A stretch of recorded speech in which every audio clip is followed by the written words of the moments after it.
Just because you sleep in a different room doesn't mean that you're all of a sudden doomed for divorce. Your marriage is strong because of what you do to nurture it on a regular, consistent basis.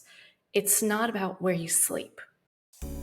Welcome to the Marriage and Motherhood Podcast. I'm your host, Michelle Perda. As a marriage coach who's married with 3 kids, I know how much parenthood could change a marriage. If flirting, laughing, and having fun together feels like a thing of the past, then I'm here to teach you that marriage doesn't have to feel so hard with your parents, and your marriage can thrive even when you're in the season of raising kids. Whether you're in a good place in your marriage and you just want to continue growing together, or you're wondering if you even like your spouse anymore, this podcast has something for you. Join me here each week as we dive into what it takes to help your marriage grow, and maybe even do a 180. You'll learn ways to handle conflict better, bring that spark back into your relationship, as well as learn how to improve other areas of your life from my lovely guest experts. Are you ready for the next stage of your life and marriage? Let's dive in. Hello. Welcome back to another episode of the Marriage and Motherhood Podcast. This episode is inspired by a post I saw in a Facebook group. So this woman says that she really wants to sleep in separate bedrooms with her husband. They both sleep poorly and have issues with how the other person sleeps, right? So either they take up too much space, the noise, maybe they take the covers, fill in the blank. I'm sure you've heard them all and maybe even experienced some. And outside of their sleeping arrangement, they have a great relationship. But because they have issues with sleeping in the same bed, they have found themselves resenting each other. And the reason why they sleep in the same bed right now is because of social norms. And so I thought it'd be great to dive into this because in this post, she asks, has anyone successfully slept apart from their husband and had it improve the relationship? Would sleeping apart drive us toward divorce? And as soon as I saw this, I was like, ooh, this is a good one. And I'm going to have to help her out. And B, I need to bring this as an episode onto the podcast. So here I am. Okay, so there are so many thoughts that came into mind when this came up, mostly because if you have been here with me for a while, you know that I am constantly encouraging you to challenge social norms. Okay? If you are new here, welcome. I believe that we're all different. No one you know is exactly the same as you. No one you know is exactly the same as your spouse. And so your marriage is unique. No one else has your kind of marriage. You have a special dynamic, a very unique dynamic. And so I'm glad that she reached out to get some feedback from other people because she could have easily had these conflicting thoughts of maybe we should try sleeping in different rooms, but stuck to social norms and made it mean something about their marriage. Now, for me, I'm all about doing what works for you, right? So your life doesn't ever have to look identical to anybody else's. I don't care if everybody else wants to have the house at the end of the court with a white picket fence and, whatever. If you want to live in a tiny home, live in a tiny home. If you want to unschool. If you want to not have a house at all and live in an RV that travels the country, you go do that, okay? Because at the end of the day, this is your life and you have to be happy with it. And as long as you and your spouse are on the same page, or at least you're having conversations about where you're each at and you are creating your own united vision, then that's all that matters, right? You don't need anyone else's approval.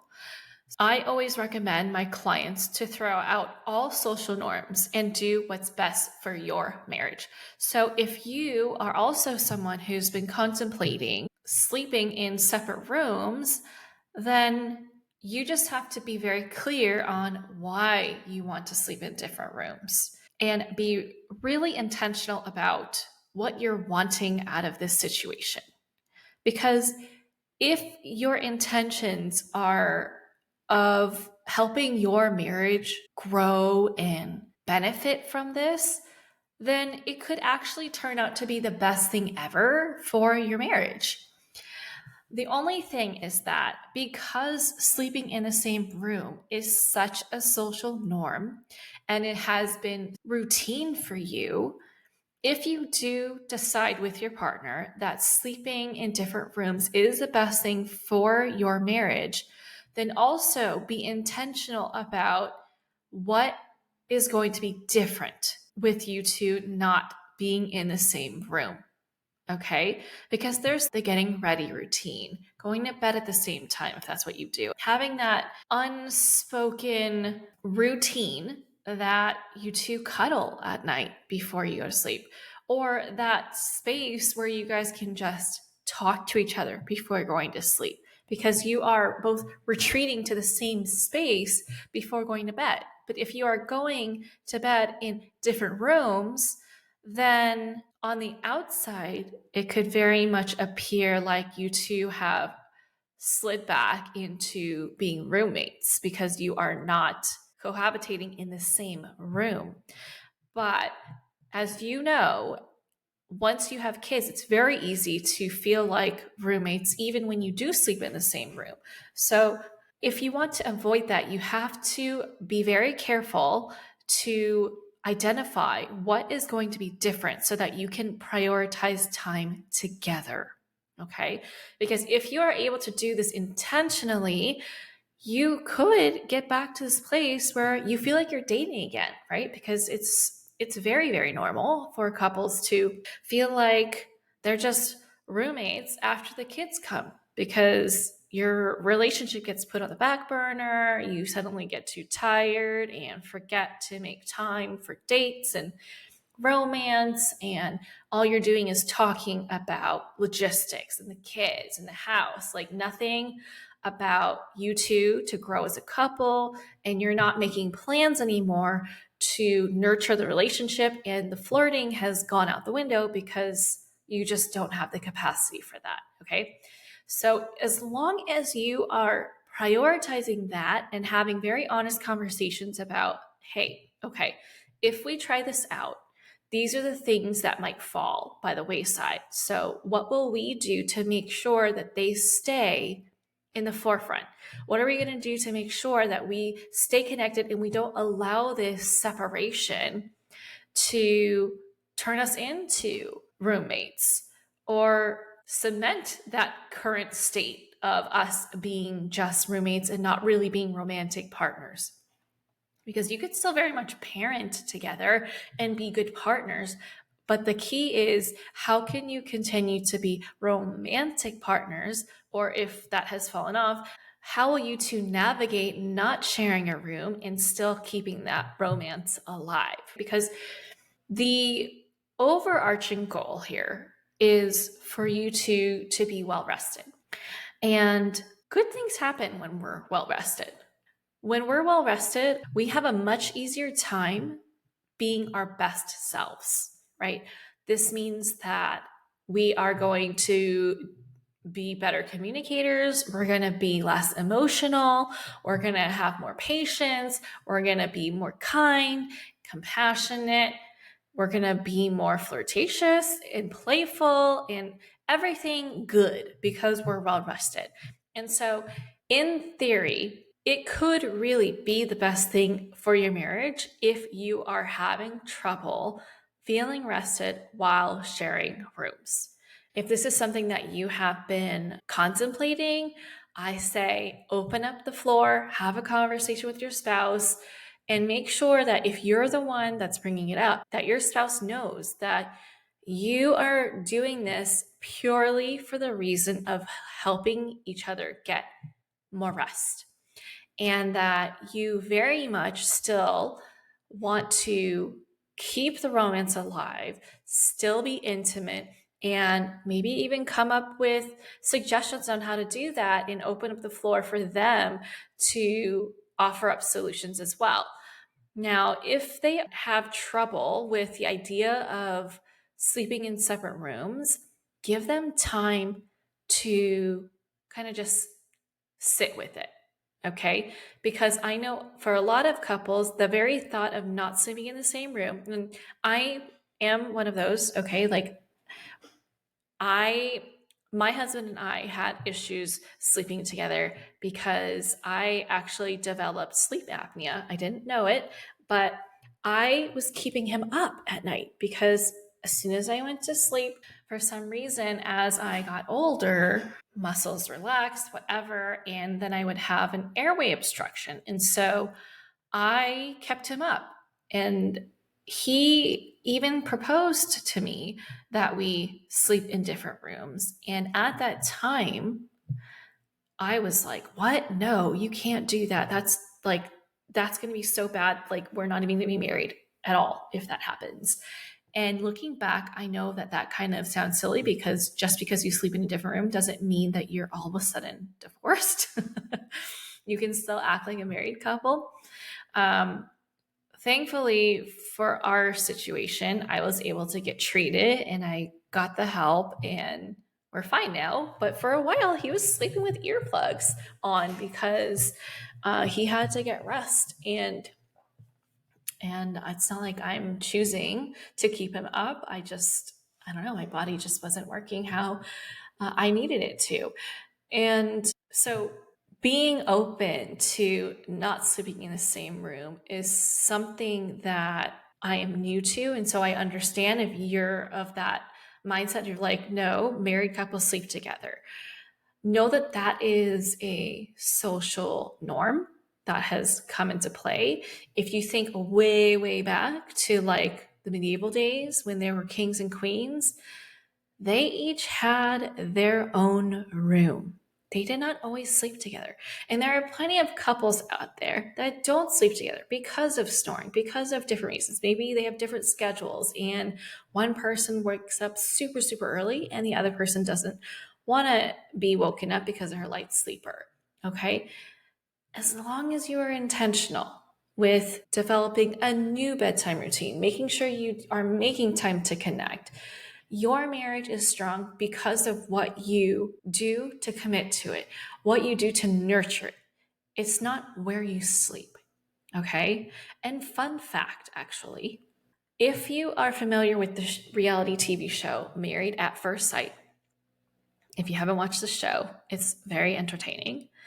These matchmakers match up strangers that don't meet until they meet at the altar and they get married. And I think the end of 90 days after getting married, they decide if they want to get divorced or not. Or maybe it's shorter. I don't remember. But anyway, the lead person, she is a relationship expert. Her name is Dr. Pepper. She and her partner not only are in separate rooms, they're in separate houses, okay? So not even in the same house. So if a relationship expert can make that work, know that you can make it work even in the same house, even in separate rooms, okay? The key is to stay intentional. Prioritize your relationship, however that looks. Maybe you guys have a special nighttime routine where before each person retires to their room, maybe you visit each other. Maybe you have time together in the living room. I don't know. Like, you can get so creative with this. And it could be kind of fun to treat it like you're back to dating again, like your boyfriend and girlfriend, but you're married. So you could have a lot of fun with this and it could freshen up your marriage, but only if you are very intentional about how you're doing this and why you're doing this, and making sure to catch yourself if things start to fall by the wayside and you notice you're fighting more or misunderstanding each other more or growing more irritable around each other. Know that that's a sign that maybe the connection needs to be ramped up communication needs to be improved, not that this whole sleeping arrangement isn't working out. So just keep your finger on the pulse and go into it with open minds and clear communication and clear intentions and try it out, okay? Only if this is something that you are truly like contemplating that, oh, I think this would actually help us be better versions of ourselves, then there you have it, okay? Don't focus too much on how things appear, okay? As long as you two understand what's going on in your marriage, that's all that matters. And if you're wanting a resource to help you understand what it is that you're working towards, I have a free masterclass that will help you create a family vision so that you are clear on what it is that you're working towards, your partner's clear on what he's working towards, and then you two can combine those so that you know who you need to be, what you need to work on individually to get to that place of how you see your marriage a year from now, 5 years from now, 20 years from now, whatever. Okay. So I will drop that in the show notes as a link. Go check it out. Having this ability to have a clear vision is going to help you make decisions like this one, like, oh, should we sleep in separate rooms, so much easier because you will have a clear path as to what you're headed towards. And all you have to do is ask yourself, will this get us closer to this or farther away from this? Okay. I hope this episode helped you, especially if you're in this situation where you've been thinking about it. And I hope that it helped you get clear on what you want to do going forward, or even how to broach the topic with your spouse. And thanks for making it all the way to the end. If you know someone that this could help, please send them this episode.